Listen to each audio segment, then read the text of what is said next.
Hello and welcome to another Movie Reviews by Benjamin. This will be my second review for the day. Make sure you check out my review I just did for The Purge. And this one here is going to be for World War Z, starring Brad Pitt. They've made another zombie apocalypse movie because, of course, there aren't enough zombie movies out there. So we're going to tackle this one. Brad Pitt is a former UN associate who used to go into countries that had sort of riots and things going on. The economy was collapsing, and kind of try and get people out of their homes and get them to somewhere safe before the bad stuff really started happening. Now he's a family man who gets to kind of see his family all the time, and now the zombie apocalypse has begun. We've got Patient Zero. They don't know where he was. He's trying to find out where he was. All the cities have gone to complete ruin because the zombies are just going crazy. Now, I will say something for this movie. A lot of times in recent movies, of course, you've got The Walking Dead and things like that. You've got the zombies who just kind of walk or sort of trot along.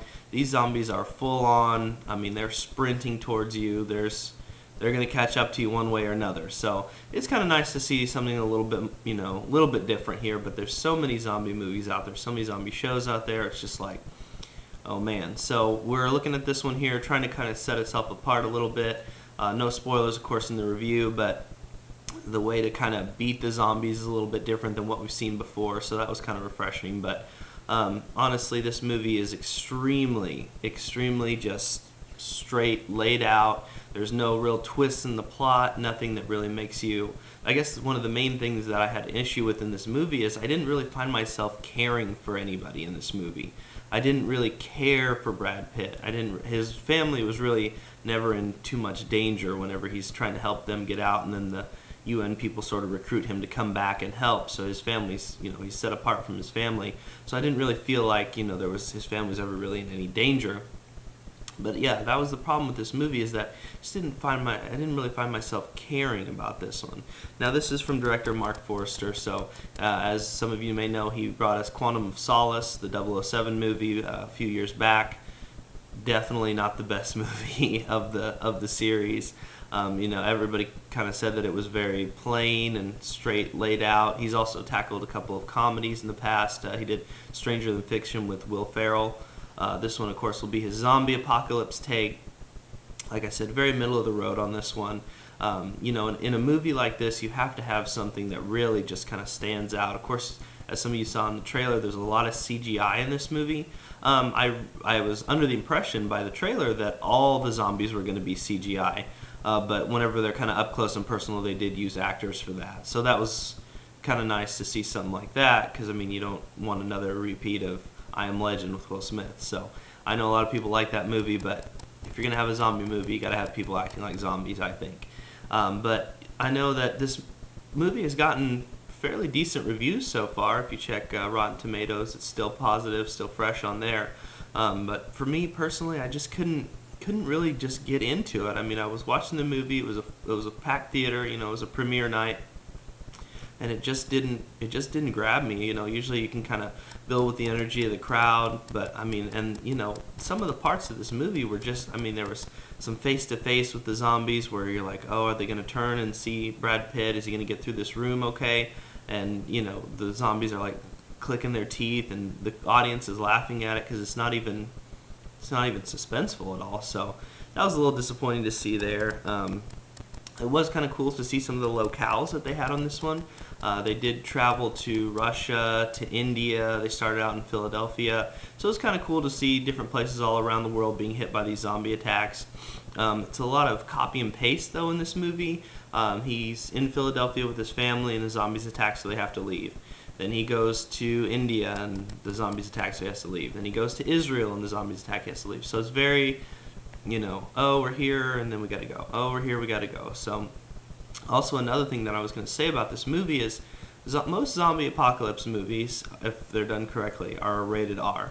Now, you don't have to necessarily have all the gore in it and be over the top, but in a zombie movie, you've got to have some blood. You got to have some, something to go off of here. And this movie is actually rated PG-13, which is very strange.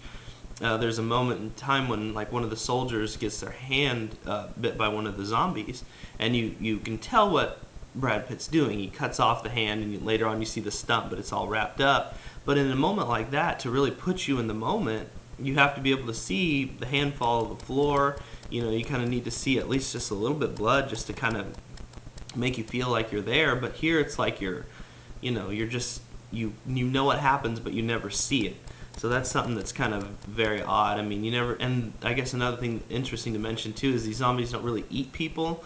I guess their main goal in life is to just bite someone and go on. So you'll see them attack somebody, and then 2 seconds later they're on the way. And in the past, of course, in a lot of zombie movies, you've seen where they have to like turn, and it takes a couple days or even a couple weeks. You've seen in some movies. This one, it takes them, and he counts it out. It takes 12 seconds. So you know what you're going to do in 12 seconds. So it's kind of interesting. I mean, there's some little tweaks on the zombie genre that are kind of interesting, but all in all, this movie just does not deliver. The soundtrack to this movie, major part of it was the band Muse, which I'm actually a pretty big fan of, but they delivered some of the music for this movie, and that kind of built it up a little bit, and those really exciting moments when you see tons of zombies coming over a bus to attack a whole bunch of people. You've got the big loud music, so that kind of helps it out a little bit. But all in all, this movie, I don't know, there was little things that I caught that I didn't really enjoy. There's a lot of product placement in this movie, which I know that doesn't bother some people, but for some reason it always just kind of stands out in my mind. You've got Mountain Dew and Jack's Link's beef jerky and all this stuff, and it's just, I don't know, it's something that I always catch, but I don't know if other people enjoy kind of looking for things like that. There are some they were watching a zombie on a security camera at one point, and they've showed them watching it twice, and they replayed a scene that they'd already showed where the zombie's kind of knocking into a door. So I thought that was kind of strange that just couldn't get any different footage. Just little tweaks like that, something that really they could have just improved this movie. But all in all, I'm gonna have to give World War Z a 5 out of 10. Next movie I will be reviewing is Monsters University, so make sure to check that out. And until then, I will see you at the movies.